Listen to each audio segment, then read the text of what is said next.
What up, faithful? It's your boy Ty here. Welcome to the Stay Faithful podcast. And joining me today is my good buddy Paul Hope. How you doing, Paul? Thanks for having me, Ty. It seems strange seeing you on a screen because last time I saw you, buddy, big bear hug. We caught the game together. So thank you for having me on. I'm a big fan of your channel and I love the work that you're doing, buddy. Well, thanks for joining me. Yeah, like you said, when we last saw each other, it was in person at Levi Stadium. Huge bear hugs. It was so great to meet you finally, see you live in action. That was a memorable experience for me. It truly was. And I wanted to, speaking of experience, just chat with you today to talk about your first experience being at Levi's. I know for me, my first trip to Levi's was this year as well. It was week 3 for the Giants game. I've been to Candlestick, but for some reason, just never went to Levi's. Very stupid of me. But I was blown away the first time I was there. It was just a great experience. So for you, 10 years in the making, coming across the pond, how was it for you, buddy? Yeah, like you said, 10 years in the making. I've joined the Niner train too late to go out to Candlestick. And I'll be honest, Ty, Lee Gowland, El Presidente, has had this trip planned for such a long time. And I didn't think it was going to happen this year. So then when the chance arose where I could actually make the trip out with 40 of the UK faithful, and like you said, you were there. I think I'll share a funny story. So we got an Uber. We were staying at the Fisherman's Wharf, Pier 39. So because that was where the bulk of the group was, we got Ubers to the stadium. And for some reason, me and Lee were last. So we were the last car to leave the hotel. And Lee was like pointing things out to me, like that's where Candlestick Park used to be. That's where Tom Brady grew up. And he was like, I've never been in an Uber to the stadium. So as we got closer, I'm like a puppy dog, all excited, scanning around. And Lee was like, where's the stadium? And I just saw it out the corner of my eye. And to see it in the flesh for the first time, I was like, there's the stadium. There's the stadium. And, Lee is a good buddy of mine. And to share that moment with Lee, so we got out of the Uber and we walked towards Levi Stadium. And I've seen many of the UK faithful make the trip across the pond. And there was a photo that they all do. They stand in the car park, nobody around, stadium in the background, holding the flag. Yeah. So that was the first item ticked off the bucket list. And then got a photo with Lee. And then as we got closer to the gate where we were meeting Nick Clark, I could see all the UK faithful and the noise was building, the tailgate was building. It's hard to put into words, Ty, but a cheeky shout out to Niner Edit. So I told Nick Clark that when we went into the stadium, I wanted to stand at the back and I wanted to see all the UK faithful go up the escalator. And I was recording on my phone. I know you were doing some recording. Yeah. And I didn't know, Nick Clark being the legend that he is, he had Niner Edit at the top of the escalator. Yes. So there's a wonderful video where I come at the top of the escalator. I've got my phone in my hand and I'm just looking around like a kid in a sweet shop. And I think when they say that it's priceless, and that was... I knew I was there, Ty. I was in the stadium. I was going to watch my Niners play. And then that walk around to the gold mine, I think I'd underestimated how special that would be. There was the big group of us. We were all talking. And I took 3 million photos, as you can imagine. And it was just an awesome experience. Made even better that we won. And I got to share the game with you, TED Talks Ball, John Chapman. So we were joined by 49ers royalty on the day, but you were there. Is it fair to say that I was very excited when I first saw Levi Stadium? Excited was an understatement. You were about as giddy as I was when I first went. It's just a magical thing to do, to be there, right? Especially for your first time, just taking it all in. It's something you can't put into words, right? It's just a feeling that overwhelms you. Especially what makes it better is when you're with a bunch of friends and you're all having this experience at the same time. It's something you can't recreate. You mentioned the walk around to the stadium. I happen to have some footage here of that walk around that I want to pull up. This is completely unedited, so it's going to be a little windy, folks. Bear with us, but just witness the experience here, and you can see. The walk. Like I've never been to Levi. Just take I'd love to be out there tailgating, but equally, It's great to see it. Levi's baby, Ty Olsen in the house. Please like and subscribe That's me. to that man's channel. He knows what he's talking about. Unlike me, Just making it up on the fly. this is the man who has to keep us right on a regular basis. I know. The most thankless job in sport entertainment. Gareth Ellis, the horse of the UK point and You know the what? show. You're not that man. You're not that man. Lee Gowland's the one that He is. He's worse. we're in the house. We appreciate you doing this with Ty. Oh yeah, no problem. This is bucket list stuff for the UK fans. 10 years in the making. This trip has been 10 years. He's allowed. That's it. We're all excited. 5 years since I told you, it's John Chapman's fault. He told me 6 months ago I was coming out this season. I was like, nah. And then when I booked it, he was the first. He went, God damn it, Paul, I'm going to have to come now. He came out for the Dallas game, playoff game. Yes, yeah. He went you in the way. I don't remember a lot of that day. Stacey, can you say I'm going to win the lottery? You go ball. Check it out. I'm gonna win it twice. Yeah, I was going to say it's fine. I feel emotional, I'm not going to lie. And it's not because of the Gold Bar whiskey standard. The UK something a lot of them. Yeah. If you thought Stanford was a stadium, Look at that. So you're talking about making memories. Mhm. If you'd said we were going to talk about that today, I was a little bit, did that happen? But when you played it, I do remember you having your phone out. And like you said, it was, for someone who runs a social media account for the UK Faithful, I tried not to live on my phone, Ty. When we made that walk, I knew you were recording, I knew Lee was getting stuff. And I'm smiling from ear to ear seeing that footage. It's the first time I've seen that footage. Yeah. And that is what I'm talking about. That was the start of the wonderful experience. So thank you for capturing that. As you could see, I was very excited. We all were. And it's not just the game, it's just being there with each other, taking it all in. It's the experience of it. That was my biggest takeaway of the day. As we see in the video there, Gareth was there, Najee was there, Nick, of course, Lee was ahead of the pack, showing everybody where the gold bar, whiskey bar was, doing his job. But it was just a great day. And it wasn't just guys from the UK that were there represented. I want you to tell everybody who else made the trip. So we are known as the UK Faithful, but people like yourself, Ted Talks, Paul, John Chapman, we're a community, Ty. Yes. 49ers fans. It doesn't matter whether you live on the East Coast of the United States of America. If you live in Singapore, like my good friend Eric, so Eric Oregard, Swedish born, admin member of the UK Faithful, flew in from Singapore.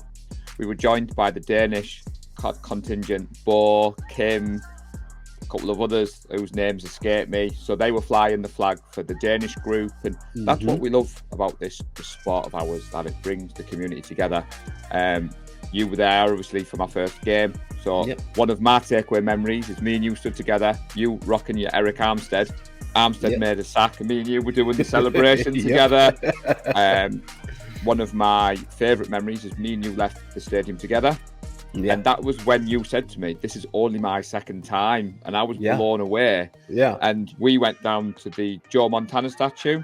And I was like, do you want a photo there, Ty? And you were like, would you mind taking a photo? I was like, of course not, buddy. So I took your photo, you took my photo. And then we had Wayne Humphreys, give him a shout out. So he's an official photographer by trade, brings his camera everywhere.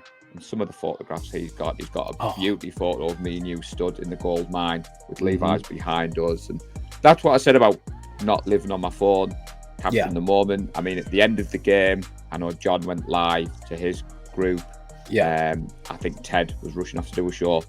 The bulk of my watchers were in the gold mine with me, so I didn't need to do a live show. Right. But like you said, it's the community. I mean, we flew in on the Friday. We stayed down at Fisherman's Wharf. And out of the 40 people there, Ty, I hadn't met everybody. But it was like family, like you said. The minute you bumped into us outside the stadium, we've done shows together. You know, I'm a big supporter of what you do. We've been in chats. Yeah. You know the names, you're on Twitter.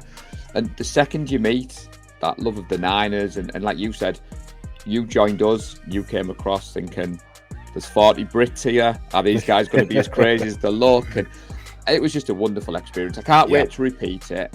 When Lee first proposed the gold mine, I must admit I did think, should my first experience be an authentic one? Should I buy a ticket? Should I go tailgate? Should I go on my own? But now I've done this trip, I'm glad that I did that experience. But I think next time I go, Ty, I do want to do the tailgating, because you're not allowed to do that when you're in the gold mine. Right. But you get there too early. Yeah. Which is good, because you get footage like what you've just got there, and you get to take in the stadium. And right, before anyone else. You get to really consume it, see the field, do all that good stuff, wander around a bit, you know, take some photos, and it's really wonderful just to be there kind of alone before the stampede gets in. But there is something to tailgating and such. Like Gina V, shout out to Gina. She texted me, she was like, I'm here, I'm outside tailgating. I'm like, oh, I'm already inside.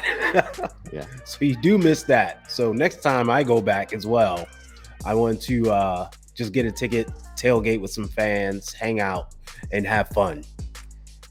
Definitely. I mean, I met up with Gina on the Tuesday. Yes, and right. She bought me the wonderful flag. And that was another reason for me making this trip. Me and you have done shows before, and I think we all connected well in lockdown. We all went into a virtual world, but to meet people in person, as soon as Lee said Ty was gone, Ted was gone, John Chapman reached out and was like, hey guys, I've got a ticket. And then Gina couldn't meet me on the day, so she came into San Francisco on the Tuesday. We went out for lunch, similar to mine and your experience, like old friends that I'd met hundreds of times before, but what brought us together was our love of the Niners. So it was fantastic, buddy. Yeah. It's the love of the Niners, man. I tell you, there's nothing like it. I mean, you told me how when you were in San Francisco, you met some fans from Mexico.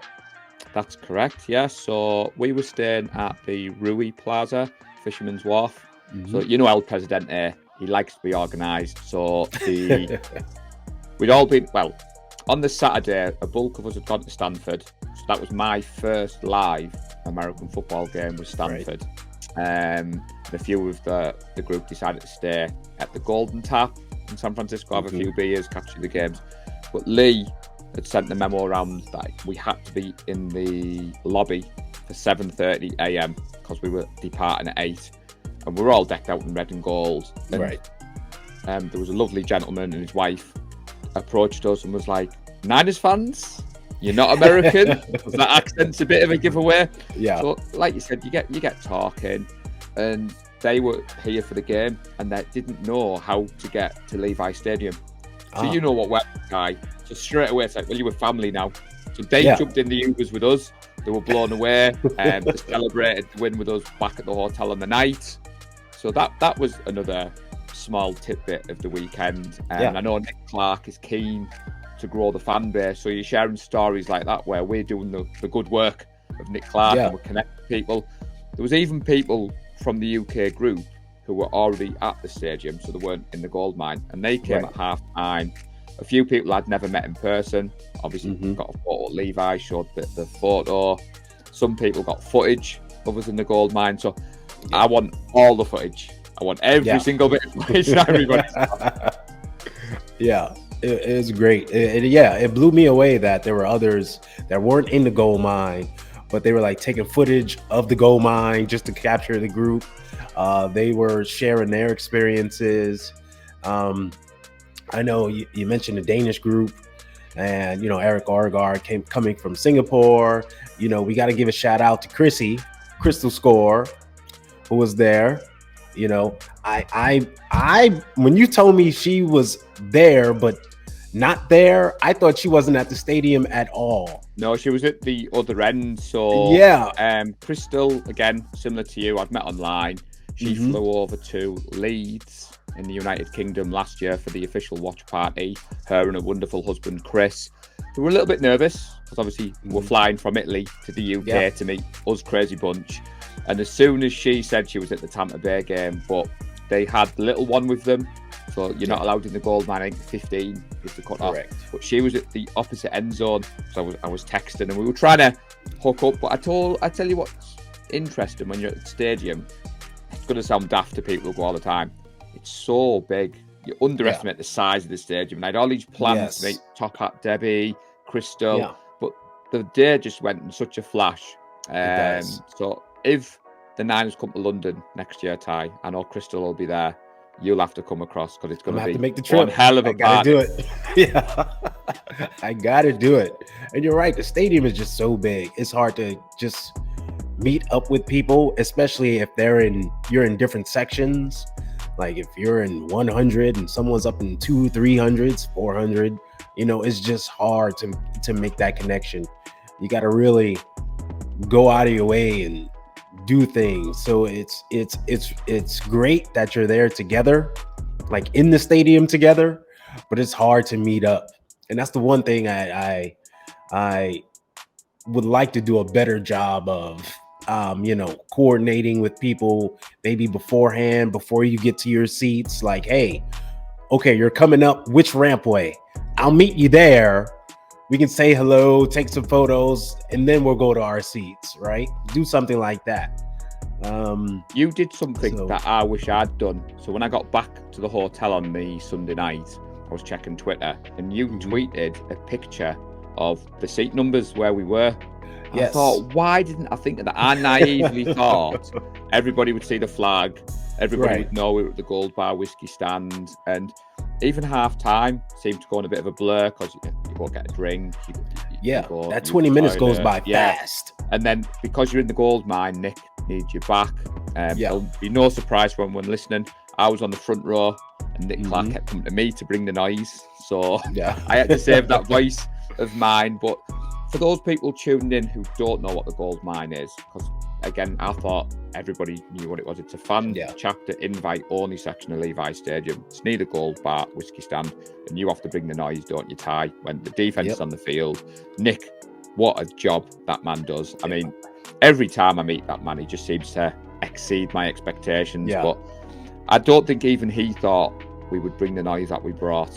And he was really impressed. So if you get the chance to go in, I think you've been in twice now. Is that right? How were you there in the Giants game? 2 times now. Yep.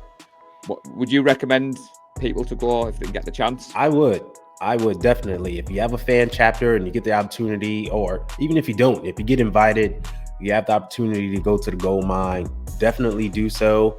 You get a great experience. It's so energetic. Like you said, Nick does a great job of just keeping you engaged for 4 quarters. Be prepared to lose your voice at some point.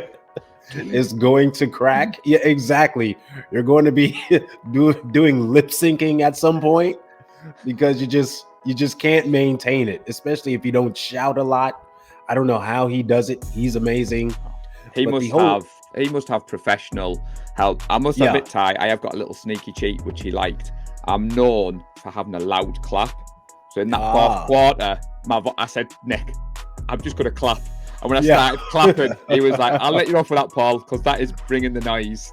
There you go. Yeah, I did a lot of loud clapping, and I managed to maintain my boo throughout the game. But the other yelling, I couldn't do it. I was reaching for the water like, oh my God, it's rough. So I think you did a good job of making sure that you worked the room, how I call it. So I make no apologies. Everybody had said to me, Ty, it's your first time there, Paul. Once you get in and watch the game, take it in.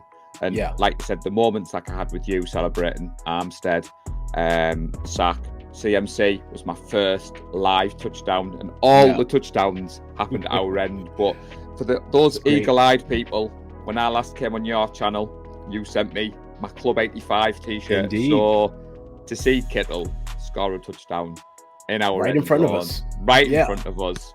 I mean, like you've said, you've asked me to come on, and I'm beaming. It still hasn't sunk in.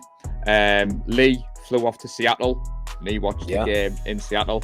I was back in the UK, so it was a 1 a.m. start. The kids were in bed for school. So going from the Goldmine experience of being able to just shout and cheer to suddenly being downstairs, like watching a silent disco. So it's definitely got me wanting to go back. And I must say, San Francisco as a city has definitely captured my heart, Ty. I will be going back there again and again. It was absolutely amazing. It is a beautiful city. You know, if you're coming in, take the trip to San Francisco. Levi's is about 45 minutes to an hour away, but it's easily doable. Take a trip to San Francisco, see the city. It is wonderful. Go to the wharf, check out all the sites, and then make your way to Levi's. You know, you can, whether you stay in San Jose or stay in San Francisco, it's easy to commute and you'll have a good time. And of course, you know, there's nothing like being at the stadium and being amongst, you know, the 60,000 of your friends, basically. I mean, we're fans of the team, but when we're together, we're all friends, rooting for that team, and there's nothing like it. There really isn't. No. I mean, I managed to do the Warriors game on the Monday night, which was another fantastic experience. Stanford on the Saturday, which I'll make everyone chuckle. I don't watch college football. Lee Gowland and Nick Ludlam are Stanford fans. So is Ben Gowland. So they had the Stanford gear on. We sat in our seats, which were pretty epic, thanks to Lee. And there was 3 Cal Bears fans sat next to us, Ty, and they were straight away, who do you support? I was like, the 49ers. They're like, no, you have to pick a team. I was like, I'm just here to watch the game. So every time Cal did something good, which was quite a lot on the day, sorry, Stanford fans, I was high-fiving them. Every time Stanford did something good, I was high-fiving them. And it kind of whet the appetite for what was to come at Levi Stadium. Yeah. Unfortunately for me, the club store, I didn't get the full experience because we were interviewed by your good friend, Brianna. So shout out to Brianna. Shout out, because your interview with her, you whet the appetite with some of the footage that you leaked in that interview, which got us all very excited on the side of the pond. So by the time I'd finished with Brianna, I got to go into the museum because the manager, Maria, is part of the UK Faithful. So I think I managed to get 50 minutes in the museum, Ty. Seeing the trophies, seeing the statues was amazing. And then I popped into the team store and it was like standing room only. So I decided to give that a miss. But I would say if you can get into the club museum, again, this isn't a promo video for the 49ers. I'm just living the dream. And the final shout out for Brianna is the short that she's created with the footage. Yeah. So the UK Faithful, Tie, are on the 49ers official YouTube page. It's a 58-second short, which I have watched personally far too many times. But it's little things like that where the organisation are taken seriously the UK marketing rights, and they made us feel at home. You were there. That we were well looked after. We were well received by the likes of Brianna, who wanted to know our story, and again Nick Clark. That man has the best job in the world. Yeah. I mean, he's just like a big fan, engaging with other fans, and he gets paid to do it. I mean, what more can you ask for? Right? But it was great to see the likes of you, Ted, John, who I've followed from afar. I'm a fan at heart, Ty. I don't say I'm a content creator. I'm a league below you guys, but you guys have shown me respect. You've had me on your shows, and seeing you guys in person, I wasn't surprised. You are exactly how I expected to be. And like I said, I know fine well when I get back out there, if it's at the same time as you guys, it will be just like meeting an old buddy. We'll go for a drink, watch the game together. So I just wanted to say thank you, because that did mean a lot to me and the rest of the UK faithful. Thank you for, inviting me out, letting me be a part of the experience. Like I said, it was great meeting you. Big hug. Najee, saw him. Big hug. Nick, the whole crew. It was just great. And that's like I said before, that's my number one takeaway. Just hanging out with you guys and having fun. Met Ted for the first time. Great, meeting him. And that's what it's all about. Just getting together with your friends, being fans and rooting for the team and sharing that experience. So Ted was cashing receipts. So Ted went straight over to Neil Graham and was like, Neil, you've blocked me on Twitter. What's that all to do with? Now, if you know Neil, Ty, Neil is not very technical and he won't mind me saying that. So when we were preparing to come out to the gold mine, Nick Clark had emailed us our waivers to sign rather than doing it on the day. So open the PDF document, squiggle your signature, send it back. Neil couldn't do that.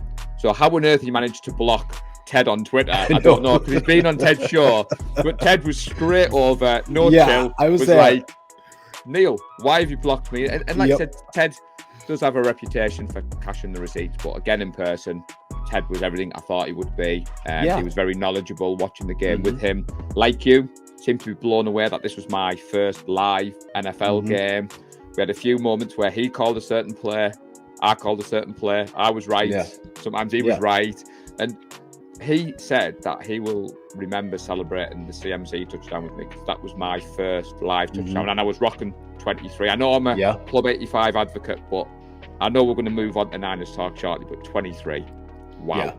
He had to be my next jersey after that trade. So I decided to go with 23 on the day because there was a few other 85s in the stadium. Right. You rocked 91. So I think we did a good job on the day of showing the love to various different players, which I think the home fans were quite impressed with. We didn't all rock up with Purdy jerseys. There's a knock on the UK fans. You tend to go quarterback.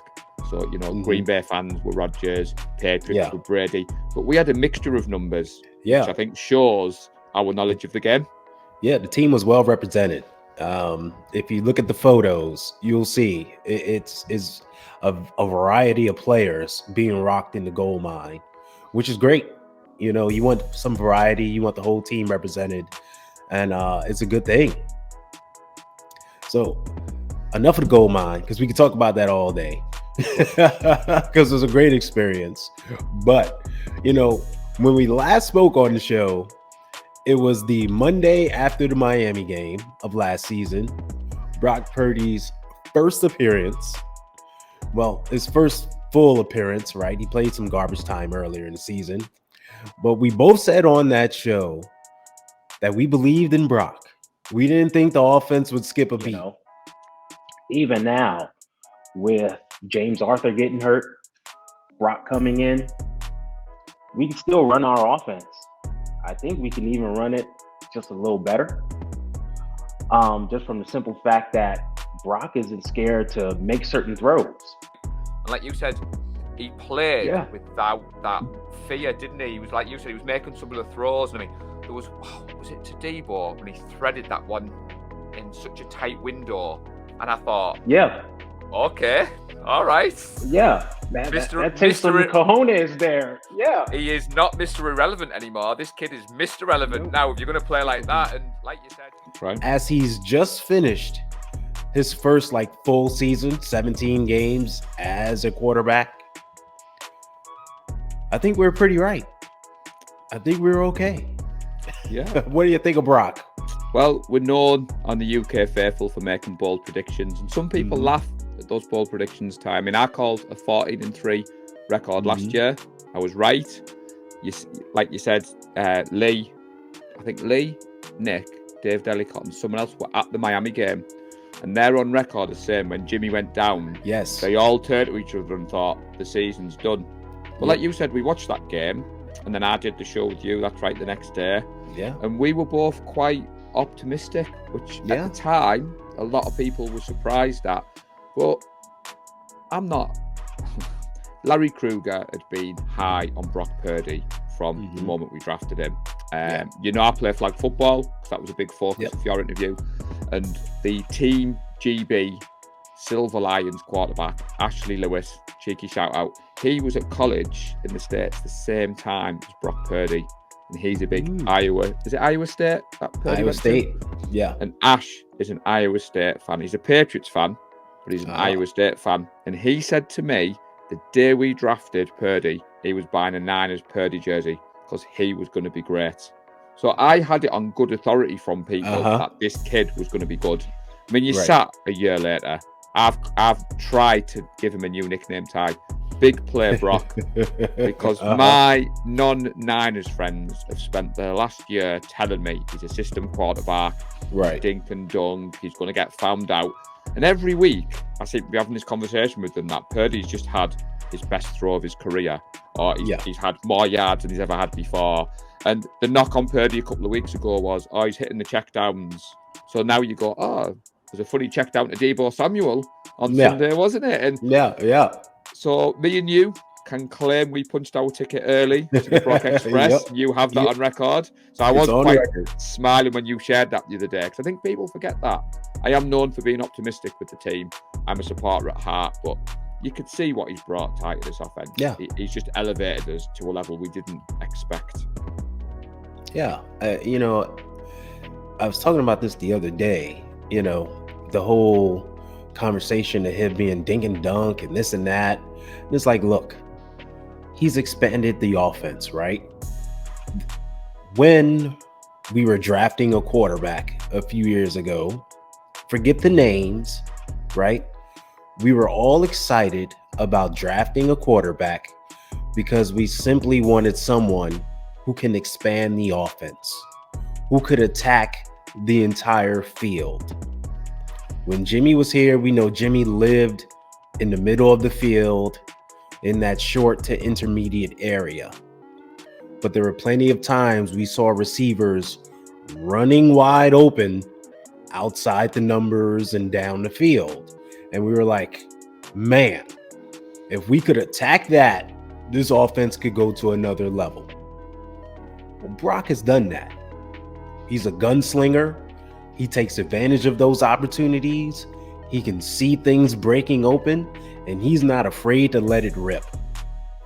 And, you know, as I always say, I don't think he's elite. I don't think he's achieved greatness yet, but he's a young quarterback who is ascending quickly. And it's great to just watch him ascend. It's good to see Kyle Shanahan have trust in his quarterback. I mean, the Buccaneers game, which we talked about, couldn't have gone any better on the day. He finished with a perfect quarterback rating. The 76-yard touchdown to Brandon Ayuk got us all on our feet. And like you said, it was coming right at us. But he made it look effortless. And that's added a new dimension. You know, when Jimmy was the quarterback, I was all in on Jimmy. In my cabinet behind, got Jimmy bobbleheads, I had Jimmy jerseys. I wanted Jimmy to be what we're seeing now. Yeah. Teams used to stack the box. They used to dare him to throw it into that intermediate area. I mean, Seattle's cover 3 defense at the weekend. We saw it on Sunday. We saw it on Sunday. The intermediate of the field, and I thought, come on, throw it. And Brock did. I mean, we talked about the Deebo touchdown. The throw that impressed me was the one to Ayuk, where it looked like the pocket was breaking down. He scrambled out, set his feet, and played the ball. I mean, Purdy has the chance to deliver the most efficient season in NFL history behind a pass protection group that is ranked 22nd overall in the NFL. So you can't even use the argument that he's got an elite O-line. Now, I'm not knocking the O-line because I think they're better than what we expected. And we all got excited. Like you said, we're not going to mention names because we don't want to get any hate. Kyle wanted a quarterback that could extend plays with his legs, that could command this offense, that could do things off script. The Thanksgiving game up in Seattle, that threaded pass to Brandon Ayuk. JT O'Sullivan, who I love his breakdowns, he even said the check down was juice just in front.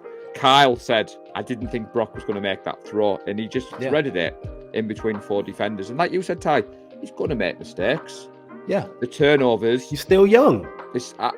When Jimmy used to turn the ball over, it used to be at the worst possible time, and it used to be those kind of throws which he never learned from. When Brock made, like that one on Sunday, I'm not going to blame Brandon Ayuk totally. Brock plays with a lot of anticipation, and sometimes these things happen. I think Ayuk ran the wrong route, slipped at the end of it.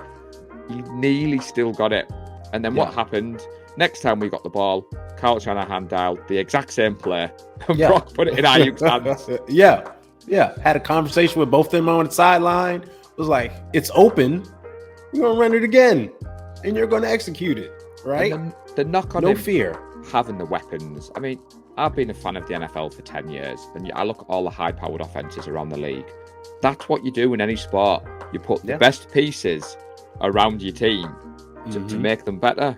And yes, CMC is worthy of MVP discussion. What he's brought to our team, that's not a knock on Brock's ability, in my eyes anyway. No. Yeah, I'm a huge CMC for MVP advocate. I just think his season has been phenomenal, and he is great. And you can't take away what he's done, especially when teams are gunning for him. We saw some teams get dirty with him, pulling his face mask, hitting him while he's down, taking cheap shots. He still performed week after week, right? And doesn't miss a beat. He missed half of that Cleveland game, but came right back the next week, and you wouldn't even know he was injured. So he's been phenomenal. And it's not to take anything away from Brock. I just think CMC's been great. But what Brock is doing is great also. He's playing so good right now, and his offense is clicking. Yes, it has its little lulls. Yes, he may miss a throw in here or there, but overall, it's good. And I've never been more optimistic about a year than this year for us getting that 6th Lombardi. How about you? Well, that was another driving reason behind me wanting to go out this year. So I was saying to the UK faithful, imagine when we win the Super Bowl this year, we can say we were at a game this year. We've seen this team live in person. And what I'm excited about is both sides of the ball. Sometimes a team goes on the Super Bowl run because they've got a great defense, like us in 2019. Sometimes they go like the Chiefs because they've got Mahomes and Kelsey. Yeah, but at the moment, I think when you talk to non-Niners fans, it's difficult to see which side of the ball is the best. Yeah. Because for much as we're talking Brock Purdy, some of my non-Niners friends will come and talk to you about Fred Warner, Nick Bosa, Chase Young. And you think it's a cheat code on both sides of the ball. But the Cleveland game, we were at London for the official watch party. Joe Staley was there. Yeah. What an absolute legend, Ty. He could have come. He could have signed some autographs, posted some photos, and then disappeared. He stood in the middle of the crowd, getting the chanting going. And you talk about experiences.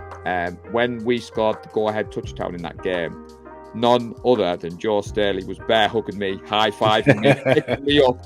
And I thought I'd never top that memory because at the time I wasn't 100% sure whether I was going to make the gold mine due to finances. And then a couple of weeks later, I booked on the gold mine trip. So this season could be the season of all seasons, Ty. I don't know how I'll top it. But no, I've been saying since week one we're the best team in the NFL.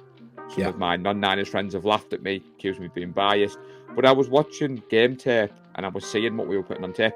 Even in that 3-game losing streak, I've got a couple of Seahawks friends who took great pleasure in coming to my house with a Cleveland Browns hat on, then a Vikings jersey, then a Bengals jersey. We were living rent-free in their heads, Ty, because I knew we were going to bounce back. Weirdly, not heard of them for a couple of weeks. Not quite sure what's going on there. Imagine that. But we are the best team in the NFL.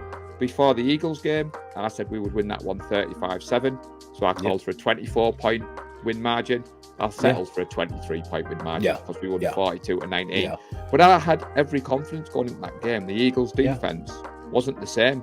And I had every confidence in both Kyle Shanahan and this offense. But it's crazy to think in recent times, some people have wanted Kyle Shanahan sacked, or some people have not wanted Brock Purdy to be the quarterback. Yeah. Where are those people now? Who are those people? You can't find them, right? It's like you don't hear any of that talk right now. It's this person for MVP, this person for Coach of the Year. What he's doing is great. This fan base can be so overreactive at times. To be fair, though, it's the most united I've seen the fan base. Obviously, I'm known for my social media presence, X, Twitter, whatever you want to call it. That's how I connected with a lot of the faithful from around the world. Steve Wilkes has come down from the booth, and obviously the addition of Chase Young.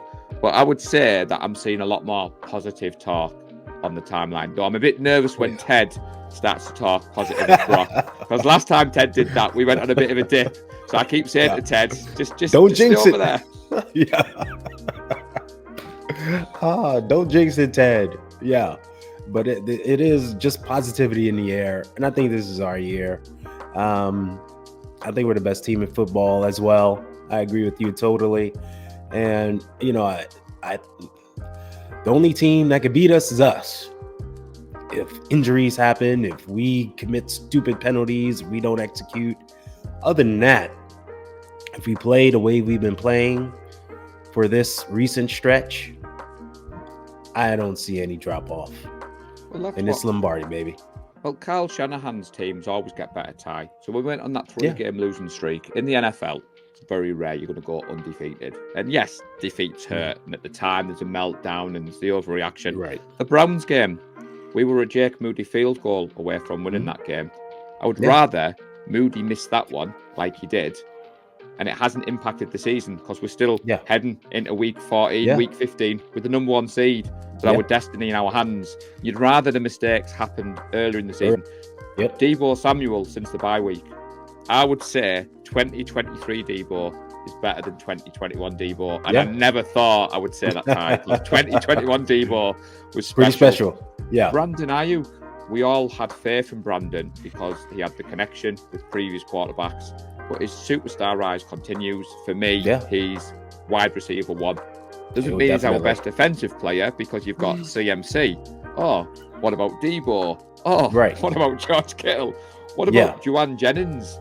That play in Seattle when it was 3rd and long and the defenders wrapped him up and yet he gets the first down and you just think that's what makes it exciting to be a 49er fan. Game against Seattle on Sunday. Who would have thought out of the blocks Kyle Shanahan was going to put us in the I formation? Call a run play that CMC would take 72 yards because the week before against the Eagles, a lot of the UK faithful were panicking because we didn't start that game well. But we went pass heavy to begin with. And I turned to Lee Gowland because I was at a mini watch party with him, Ty. And I said, Lee, Kyle's just sussing out the Eagles defense. He's just giving Brock time to warm up, come back after obviously it was the first time he'd been back to Philadelphia since the injury. And then we all saw how that game went. Yeah. Started rolling. Yeah. It's that's the thing about this team. Even if you think you got them in an offensive lull, they can explode on you at any times. And the defense could just take over at any point. The defensive line has been hunting, and it's great to see them back in action. I mean, Nick Bosa is out of his mind right now. Yeah. So I mean, against the Eagles, Nick Bosa said it was a bit against our nature. We followed the game plan. We executed it. We put the pressure on. And just because we didn't get a lot of sacks that game, the team won. And like you said, since he signed his contract and come back, I mean, we were joking last night. I'll ask you the question. If you were a new fan of the Niners this year, you didn't have a jersey and you had to buy one, you could only buy one jersey. Who were you buying on this team? Yeah. For me, it'd be CMC. But if I wanted to go defense, defense is hard because you got Fred and you got Nick. Mooney Ward is out of his mind right now. So it's luckily rough. For me, I have the gold Warner jersey because Nicholas Parra had the gold jersey, and I remember seeing it on his social media, and I was like, "Where do you get one of them?" So I had to get Fred for that. I've got a '97 Bosa. I've got obviously Club 85, CMC, Ayuk. I'm looking at a Mooney Ward could be the next one, or a Deebo, possibly. I have too many jerseys, my good lady. I know. You can't have enough jerseys. You can't have enough. You can't have enough. Yeah, I do not have a Warner jersey, so I'm eyeing him. I'm also eyeing Lenore as my next one. I love me some Diamador Lenore, so I'm thinking of getting that number 2 jersey just to represent him because he's great. I'm also eyeing a Mitch Wisnowski jersey. Yeah, that Big Mitch. That play was fantastic. I mean, his punting has been great this year, but that run, oh my gosh, I'm so upset. It was turned back. What we need to see now, Ty, we need to see Mitch in an offensive play where Kyle calls a jet sweep. Mitch gets the ball. Trent Williams, George Kittle out in front, and Mitch Yeah. runs it in, and Yeah. then we'll just all celebrate. Yeah, that'll be Kyle truly being a magician at that point. That would be great. I mean, he hit 20 miles an hour on that run, so he's got some wheels. He can move. I mean, Deebo Samuel on those jet sweeps, end arounds, they're some of my favourite Niners players because at first glance you think, how was he walking into the end zone untouched? But then you go and you see what the big guys up front are doing. I mean, Trent Williams is another jersey that I'm looking at. There's a couple of Trent Williams jerseys on this side of the pond because that man is amazing. But no, it's an exciting time to be a 49ers fan. Like you said, we could look back on this season as very, very special and not just for the gold mine trip. Yeah. And that's why that's my biggest takeaway to fans. Enjoy this season. Enjoy the ride. Try not to debate too much, especially with the quarterback thing. Forget all the debating and just enjoy what you're seeing because it's really special what this team is doing right now. So just enjoy it and talk about it later. So you can say you were there and you remembered this 2023 season, right? So Paul, that's our time, man. I want to say thank you so much for coming once again.